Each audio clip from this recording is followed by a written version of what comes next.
গল্প শ্রাবণমেঘের রোদ্দুর। পর্ব ৩। লেখানুর আয়শা মাহনুর রোজ। সকালবেলাতেই শান্তিনিকেতন নামের অট্টালিকাটার বুকে অস্বস্তির ঢেউ দাপিয়ে বেড়াতে শুরু করল। রাত ঘুম পুড়িয়ে দেওয়া ঘটনা ভোরের আলো উঠতেই ভূকম্পনের মতো ছড়িয়ে পড়েছে কোনায় কোনায়। নিলয়ের শরীরের নীলচে দাগগুলো রাগে উপচে পড়া অভিমানকে আরও উস্কে দিচ্ছে। তার মাকে সাথে নিয়ে ঝড়ের গতিতে সে ঢুকে পড়ল শ্রাবণদের বাড়ি, যেখানে আজ শান্তির নামে থাকা এই গৃহটিও অশান্তির কুণ্ডলী। ভোররাতের স্নিগ্ধতা ভেঙে হঠাৎ এভাবে ভাইয়ের বউ আর ভাইয়ের ছেলেকে উপস্থিত হতে দেখে খাবার টেবিলে বসা রাহেলা বেগম থমকে গেলেন। বসার ঘরের হাওয়াটাও আচমকা বদলে গেল। আফসানাও বিস্ময় চোখে তাকিয়ে রইল। নিলয়ের চেহারার ক্ষতগুলো দেখতেই রাহেলা বেগম তোরাক করে উঠে ছুটে গেলেন তার সামনে। কি হয়েছে তোর বাবা?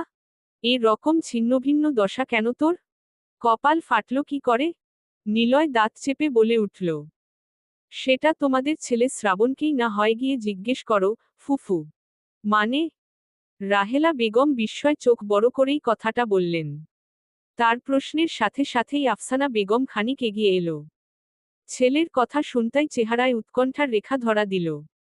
আর ঠিক সেই মুহূর্তেই নিলয়ের মা কোহিনূর বেগম গলা ফাটিয়ে চেঁচিয়ে উঠল।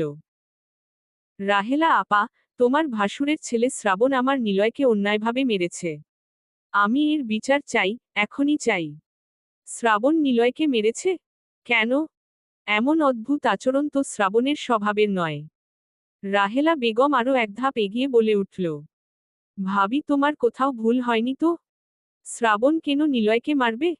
ও তো এমন ছেলেই না। ও আচ্ছা, এখন নিজের ভাইয়ের ছেলে রেখে ভাসুরের ছেলের তরফদারি করছো তুমি আপা? আমাদের কি মিথ্যাবাদী মনে হচ্ছে তোমার? আমি তা বলিনি। কিন্তু শ্রাবণ কেন মারবে ভাবি? এরপর নিলয়ের দিকে তাকিয়ে বলল।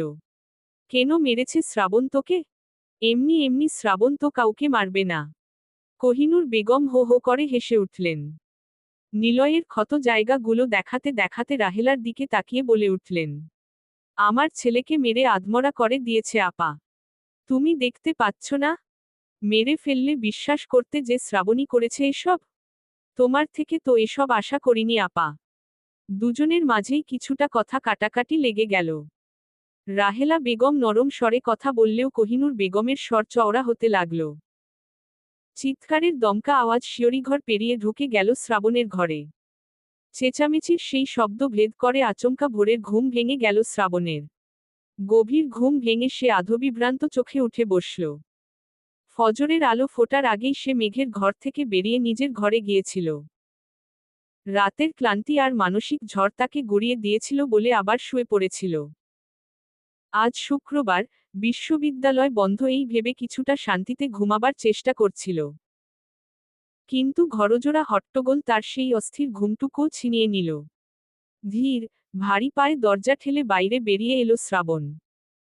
নির্লিপ্ততা চাহনিতে সিঁড়ি বেয়ে নামতে শুরু করতেই তাকে দেখামাত্র কোহিনূর বেগমের কণ্ঠ আবারও ছুরি ধারালো শব্দে বাতাস কাঁপাল। ওই তো দেখেন, আপনাদের সেই গুন্ধর ছেলে নেমে এসেছে। আমার ছেলেকে মেরেছে, আমি এর সঠিক বিচার না পেলে আমি কিন্তু থামব না। তার কণ্ঠের বিষমাখা অভিযোগ মুহূর্তেই ঘরের বাতাস জমাট করে তুলল। সবাই তাকিয়ে রইল শ্রাবণের দিকে। সকলের উত্তপ্ত দৃষ্টি একবার নিস্পৃহভাবে পেরিয়ে গেল শ্রাবণের চোখ।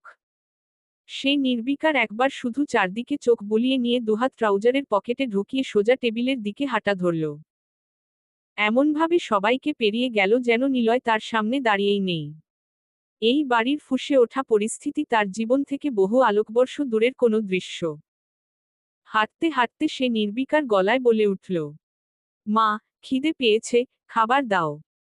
তার এই নির্লিপ্ততা, কাঁটাঠান্ডা ভঙ্গিটাই কোহিনূর বেগমের রক্তে নতুন আগুন ধরিয়ে দিল। তিনি বুকে হাত ঠুকে দাঁত চেপে কটমট চোখে বললেন। আমার ছেলেকে মেরে এখন ভাবধরে ঘুরে বেড়াচ্ছে। এরপর রাহেলা বেগমের দিকে ঘুরে আরও গর্জে উঠলেন। আপা, তুমি চুপ করে দাঁড়িয়ে থাকবে? কিছু বলবে না? এবার ধীরে মাথা ঘুরিয়ে তাদের দিকে তাকালো শ্রাবণ। চোখে একফোঁটা অস্থিরতা নেই, হিমশীতল স্থিরতায় চেহারা ঢাকা। তারপর সেই একই স্বর, এক আশ্চর্য নিরাবেগ ভঙ্গিতে ভেজা কণ্ঠে বলে উঠল। এখানে আসার আগে আপনার ছেলেকে জিজ্ঞেস করেননি, কেন ওকে মারা হয়েছে? তুমিই না হয় বলো, কেন মেরেছ আমার ছেলেকে? শ্রাবণ ভ্রু পর্যন্ত না তুলেই শান্ত, ধারালো স্বরে উচ্চারণ করল। আপনার ছেলে যা করেছে তার উপযুক্ত শাস্তি পেয়েছে। বরং আমার তো মনে হচ্ছে, শাস্তিটা একটু কমই হয়ে গেছে। এই কথাটা নিলয়ের শরীরের মধ্যে আগুনের শিখা নেমে নিয়ে ছুটল। রাগে তার মুখ লালচে হয়ে উঠল। চোয়াল কাঁপতে কাঁপতে সে চিৎকার করে বলল, আমি কি করেছি, হ্যাঁ? মেঘকে নিয়ে একটু মজা করেছিলাম, এইটুকুই। সেটা এখন এমন অপরাধ হয়ে গেল? তুমি এমন ভাব করছো যেন আমি কোনো ভয়ানক চুরিডাকাতি করে হাতেনাতে ধরা পড়ে গেছি। শ্রাবণ মাত্র চেয়ারে বসে প্লেটটা সামনে টানল। কাল থেকে কিছু না খেয়ে থাকা মানুষটার ক্ষুধা ঠিকই পেয়েছিল। কিন্তু নিলয়ের মুখ থেকে মেঘকে নিয়ে মজা কথাটা বের হতেই তার হাত থেমে গেল। কাটা গায়ে নুনের ছিটে পড়ল যেন। এক মুহূর্ত নিস্তব্ধতা। তারপরই শ্রাবণের ঠোঁটে ধীরে ধীরে ফুটল এক শীতল, ব্যঙ্গভরা হাসি। সে মাথা ঘুরিয়ে একবার তাকালো নিলয়ের দিকে। মাত্র 1 সেকেন্ডের জন্য। কিন্তু সেই 1 সেকেন্ডেই নিলয় চোখ সরিয়ে নিল। শ্রাবণ ঠান্ডা গলায়, দাঁতে দাঁত চেপে বলে উঠল, মেঘের নাম আর একবার মুখে নিলে, তোর এই মুখ আমি ভেঙ্গে দেব। কালকে ছেড়ে দিয়েছি বলে ভাবিস না আজকেও ছাড়ব। নিলয় এবার নিজের জমে থাকা দুঃশ্বাসটা বের করে ফেলল। কি করবে? আবার মারবে? মারো দেখি। কালকে একা ছিলাম বলে কিছু করতে পারিনি। সাহস থাকলে সবার সামনে গায়ে হাত দিয়ে দেখাও আজ। এ কথা বলেই সে তেড়ে এলো শ্রাবণের দিকে। শ্রাবণ ধীরে ধীরে উঠে দাঁড়ালো। কোনো তাড়াহুড়ো নেই, কোনো বেপরোয়া ভঙ্গি নেই, বরং অদ্ভুত এক ধীরস্থিরতা। দুহাত পকেটে ঢুকিয়ে সে সামান্য ঘাড় কাত করে নিলয়ের দিকে তাকালো। তার চোখ দুটো এখন আর মানুষের চোখ নয়, হিংস্র, রক্তচোষা পশুর নজর। ঠোঁটে ঠান্ডা, নিষ্ঠুর হাসি। মাচাচিদের সামনে সে হাত তুলতে পারছে না, আর নিলয় সেটাই সুযোগ ভেবে লাফাচ্ছে। শ্রাবণের চোখের পাতা একবার ধীরে নড়ল, সতর্কবার্তা, শেষবার। পরমুহূর্তেই শ্রাবণ নিলয়কে মারতে যাবার চূড়ান্ত মুহূর্তে হট্টগোলের মাঝে সিঁড়ির মাথায় ভেসে উঠল এক জমাট গম্ভীর উপস্থিতি, মেঘের বাবা ফয়েজ আহমেদ। তার আগমনমাত্রই ঘরের কোলাহল আচমকা গলায় আটকে গেল। ফয়েজ আহমেদকে দেখে কোহিনূর বেগম বরাবরের মতো নাটকীয়তায় বিস্ফোরিত হয়ে ডুকরে কেঁদে উঠল। এক শ্বাসে ছুটে গিয়ে ফয়েজ আহমেদের সামনে দাঁড়িয়ে পড়ল সে। কান্নার স্বর এতটাই অতিরঞ্জিত যে উপস্থিত সকলে থমকে তাকিয়ে রইল, যেন কেউ অচেনা নাটকের নতুন দৃশ্য দেখছে। ভাইজান দেখুন, আমার ছেলে নিলয়কে শ্রাবণ কি হালে মেরেছে। আমি এর বিচার চাই ভাইজান। কথা বলতে বলতে সে প্রায় ফুঁপিয়ে উঠল, অথচ মুহূর্ত আগেও তার চোখে কণা মাত্র পানি ছিল না। এই অস্বাভাবিক কান্নার অভিনয় দেখে রাহেলা বেগম পর্যন্ত হতভম্ব। ফয়েজ আহমেদের মুখের কোণ শক্ত হয়ে এলো। প্রথমে তীক্ষ্ণ দৃষ্টিতে তাকালো রাহেলা বেগমের দিকে। রাহেলা বেগম চুপচাপ নিচের দিকে তাকিয়ে আহত ভঙ্গিতে দাঁড়িয়ে রইলেন। এরপর ফয়েজ আহমেদ ধীরে মাথা ঘুরিয়ে কোহিনূর বেগমের দিকে তাকালেন। গলা ভারী করে শীতল দৃঢ়তায় জিজ্ঞেস করলেন, কেন মেরেছে তোমার ছেলেকে? নিলয় ঠিক এই মুহূর্তটারই অপেক্ষায় ছিল। চোখের কোণ ভিজিয়ে, কণ্ঠে কৃত্রিম ভাঙন টেনে সে কাঁদো কাঁদো স্বরে বলে উঠল, ফুফা, আমি তো শুধু মেঘকে নিয়ে একটু মজা করেছিলাম। আর সেই কারণেই শ্রাবণ ভাই আমাকে এভাবে মেরেছে। এই বাক্যটুকুই যথেষ্ট ছিল। ফয়েজ আহমেদের ভেতরে জমে থাকা ক্রোধ হঠাৎ বিস্ফোরিত হয়ে উঠল। চোখ লাল, মুখ শক্ত। এক মুহূর্ত দেরি না করে তিনি ঝাঁপিয়ে গিয়ে শ্রাবণের সামনে দাঁড়ালেন।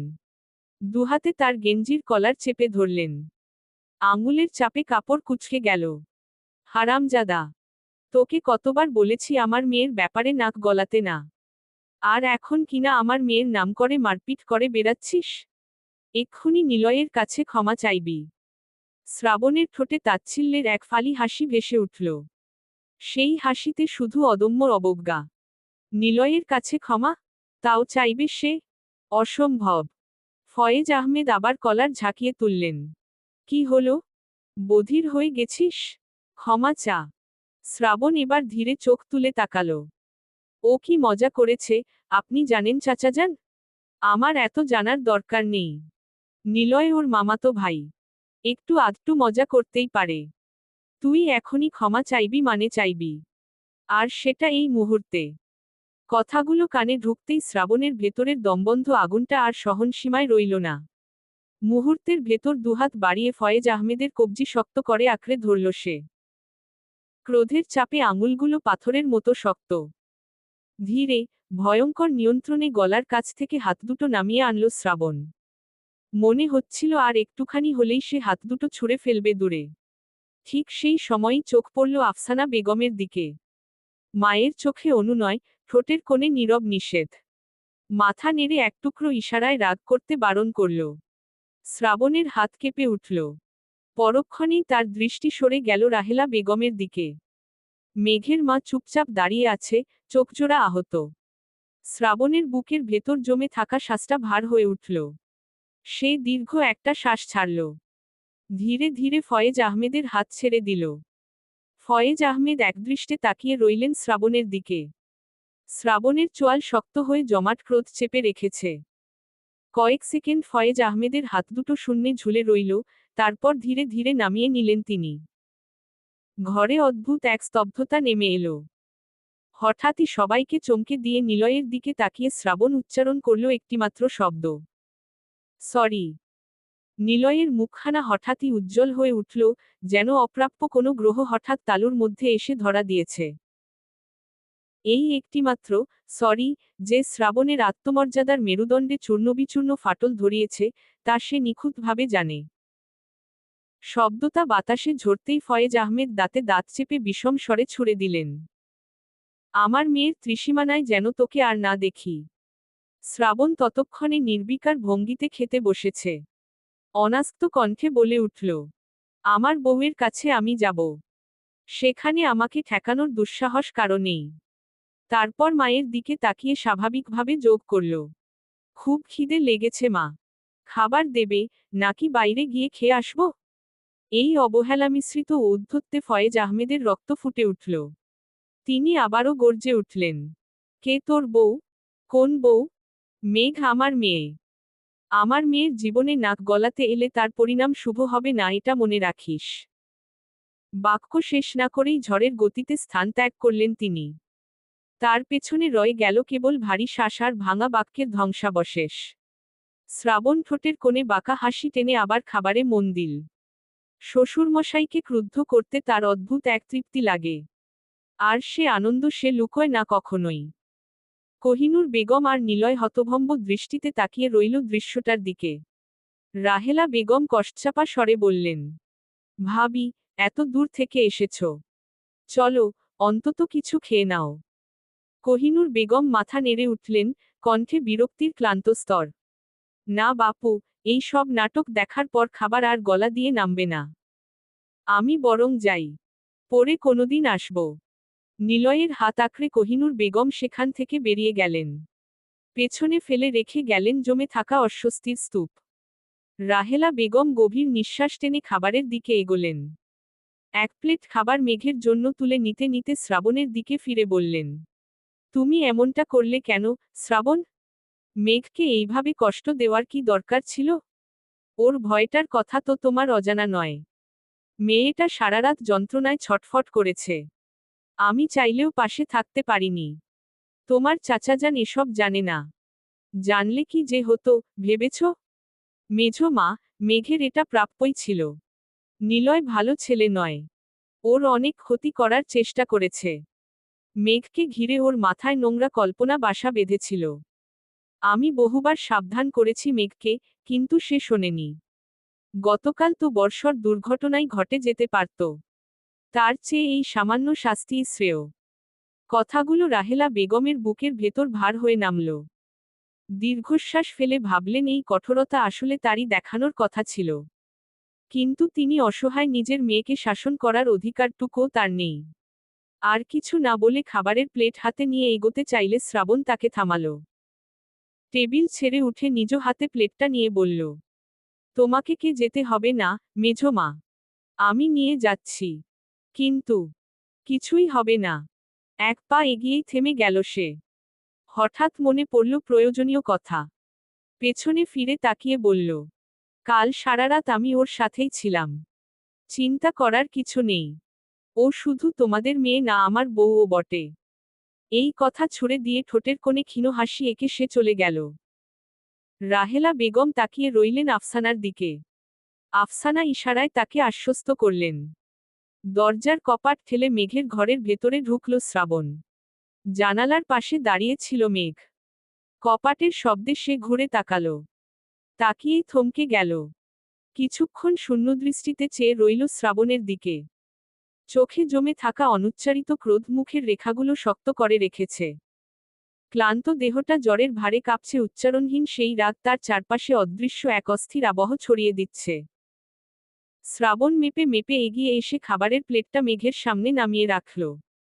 মেঘ একবার প্লেটের দিকে তাকালো, পরক্ষণেই স্থির দৃষ্টিতে শ্রাবণের চোখে চোখ রাখল।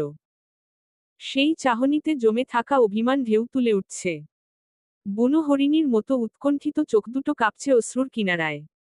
ধীরে হাতে প্লেটটা তুলে নিল মেঘ। এমনভাবে তাকালো, যেন মুহূর্তের উত্তাপে ভেঙে চুরমার করে দিতে ইচ্ছে করছে সবটা। কিন্তু পরক্ষণেই আত্মসংযমের শক্ত বাঁধনে নিজেকে টেনে ধরল। কেন এখানে এসেছ? শ্রাবণ ক্ষীণ স্বরে উত্তর দিল।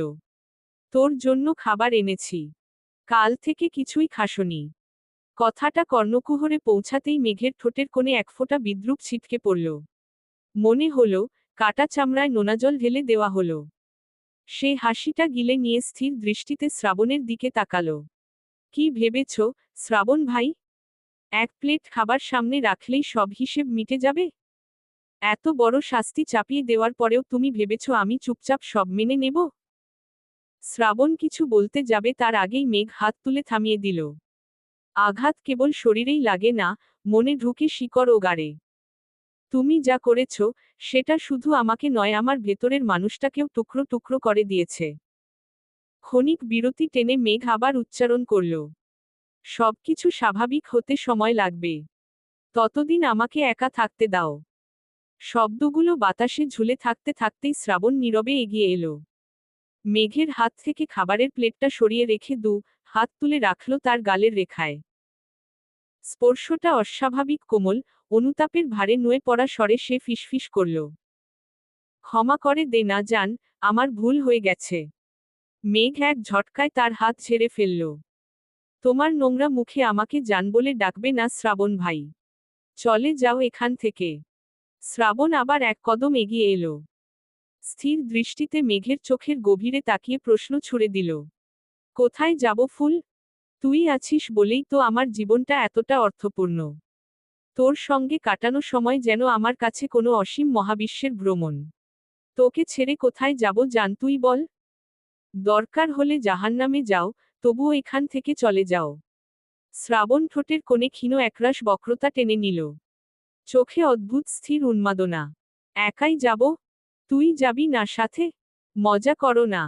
এখান থেকে বের হও। একটা মেয়ের ঘরে যখন তখন ঢুকে পড়া যে অভদ্রতা, সেটা জানো না তুমি? শ্রাবণ এক মুহূর্ত থামল। তারপর ধীরে, স্পষ্ট উচ্চারণে বলল, মেয়ে না তো। এক ধাপ এগিয়ে এসে শব্দগুলোকে ধারালো করে সে যোগ করল, আমি তো আমার বউয়ের ঘরে এসেছি। আমার বউ, আমার জান, আমার ফুল। তার কাছে আমি চাইলে যে কোনো সময় আসতে পারি। চোখ মেঘের শরীরে উপরনীচ নামালো একবার। গলার স্বর আরো খানিকটা খাদে ঢুকিয়ে ঠোঁট কামড়ে বলল, সেই অনুমতিপত্রটা অলরেডি আমার কাছে আছে ফুল। চলবে। গল্পটা কেমন লাগলো জানাবেন ও সাবস্ক্রাইব করতে ভুলবেন না প্লিজ।